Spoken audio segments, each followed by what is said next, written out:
Зүгээр би одоо өөрөө бол ардчлал намын гишүүн хүн л дээ. Тэгээд энэ ардчлалыг анх тэр 89 оны тэр 12 сар мард дүүн тэр залуучуудын байхаас нь хаваад өөрөө ч тэр хүүхдж байж ер нь манай нийгэмд маш сайхан эрүүл салхи яах нь гэж амьхандаа хүүхдийнхаа тэр тухайгийнхаа хүүхдийнхаа ухаанаар их л дэмжиж ирсэн хүн байхгүй юу.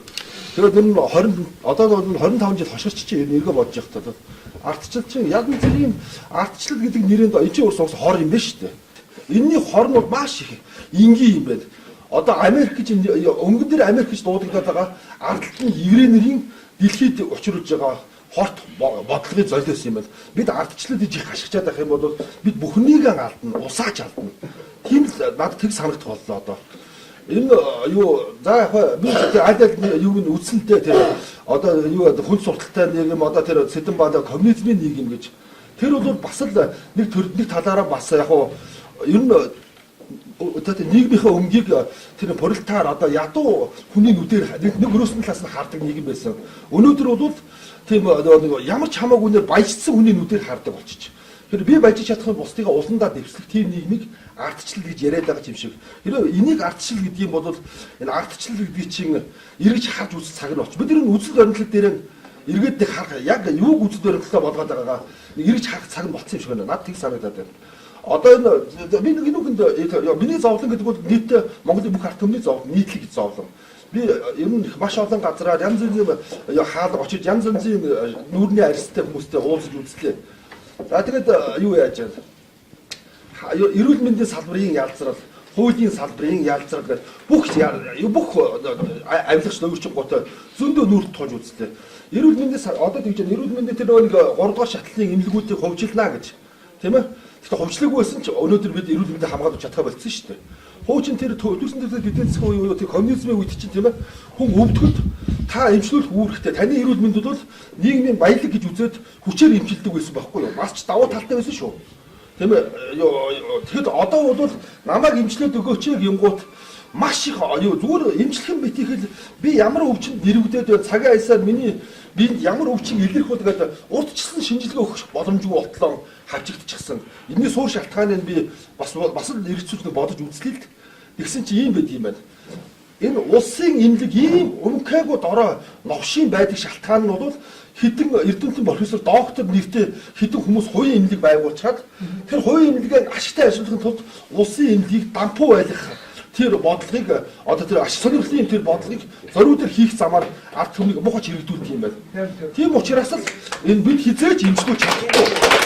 Бид эмчлүүлж хизээж чадахгүй. За ингээд эрүүл мэндийн тал дээр эмчлүүлж чаддгүй юм байж.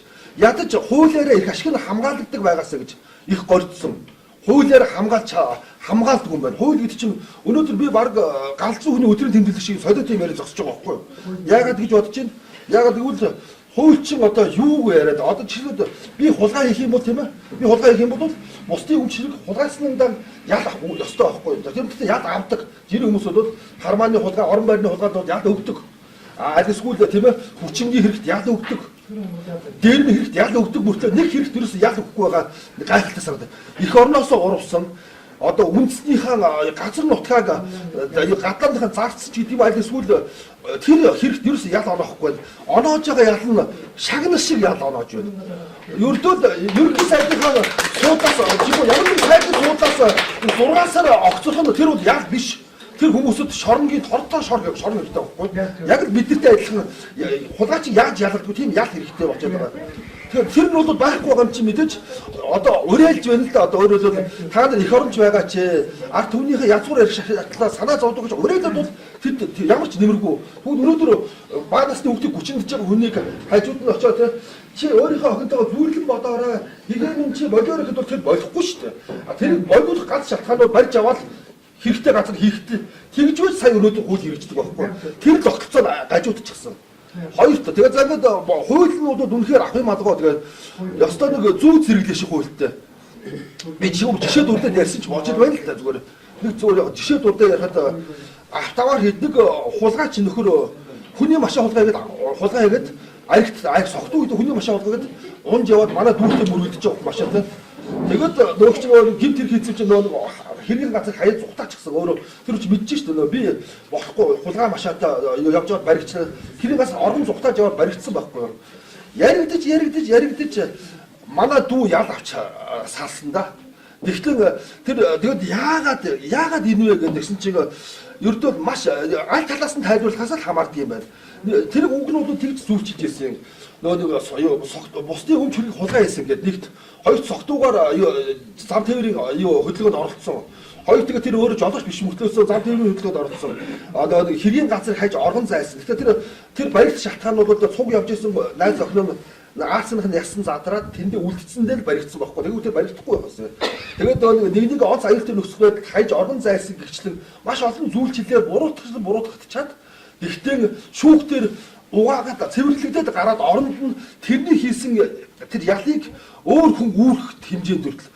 Тэгэхээр тэрийг асууж болдгоо юм. Яагаад гэвэл шүүх танд тайлбар хийх албагүй л гэж байгаа. Би бол шүүх хурал дээр сууж болох ч босоод үг хэлэх байхгүй. Та шүүх хурлыг хүндтгэн үзнэ үү гэж. Харж байгаад ёстой ар гэрээ харж байгаад улаан цагаан ялддаг тийм шүүхтэй байхад өнөөдөр шудраг ослолоор яриач хэрэг байхгүй. За нэг юм. Боловсролын системийн доголдол гэж нэг үнэндээ утга алдчих. Юу Кембриж боловсрол олгооч гэх шиг 12 энд бол ерөөсөө аливаа улс үндэстний өөрийн онцлог тэр үн чи гэсэн энэ эргээд бид энэ элдвийн гажуудаас гахад буцаад өөрийнхөө өв дээдсийн ёс уламжлалаа эргэж ухах, эргэж судлах тэр өстө асар их дутагдaltaй байгаа юм байна. Энэ гадаадаар ер нь яаж амьдрахаа хүнийг заалгана гэдэг шиг хамгийн хэмнэгнэл байдаг. Нэг хэсэг бид Оросуудыг заалгасан, Оросч нараа заалгасан, одоо Америкаар заалгуулж байна. Өөр гадаадаар заалгах тутсан бид дандаа доройдох болно. Одоо энэ үсэл өөрөөсөө татгалзаад буцаад өөрийн гэсэн онцлогоо илтгэж гарах хэрэгтэй. Тэгэхээр энэ олон жил 70 жил зөв толгойд улсаар гүтгүүлсэн ёс уламжлал эргэж цэвэрлэх хэрэгтэй. Бидний өвдөөцсөн ёс уламжлалч тэр чигээр хүн ухаан байдгийг. Гэхдээ энийг хэн судалдаггүй, судлахыг хүсдэггүй. Учираас л бид ёс уламжлалаас холдоод байгаа байхгүй юу? Ихчээд ингээд яриад бол бусдаа ярих боломж олохгүй байгаа учраас ер нь тэгээд эргээд энэ ардчлал гэдэг чинь үнэхээр бидний амьдралд гигээ авцах зүйл мөн үү биш үү гэдгийг эргэж харах цаг нь очиж. Гэхдээ ардчлалсан би өөр ардчлалсан намынх мөртөөс одоо ардчлалтаа итгэл алдарч байна. Гэхдээ ардчлалсан намд итгэл алдарч байгаа болохоос биш. Тэгээд одоо чиглэлд тэгэхээр ардчлалсан нам гэдэг чинь буруу юм байна. Тэгэхээр ардын намаа сонгоё гэвэл эд ижилдээ ижил харах хулгайчууд бид нар бүгд харж байгаа шүү дээ тийм ээ. Тэгэхээр зэрэг болж игэл одоо нүрч харж яаж байгаа юм шиг чам шиг одоо Ганбаатар шиг гिचээд одоо энэ Магна Бацаандан шиг нэг арай нэг жоохон бас нэг гигээ орсон ийм хүүхдүүд олшороосоо гэж мөрөөдхөөс өөрөө мүлдэхгүй дээ. Үнэхээр гомдтой гэж тийм.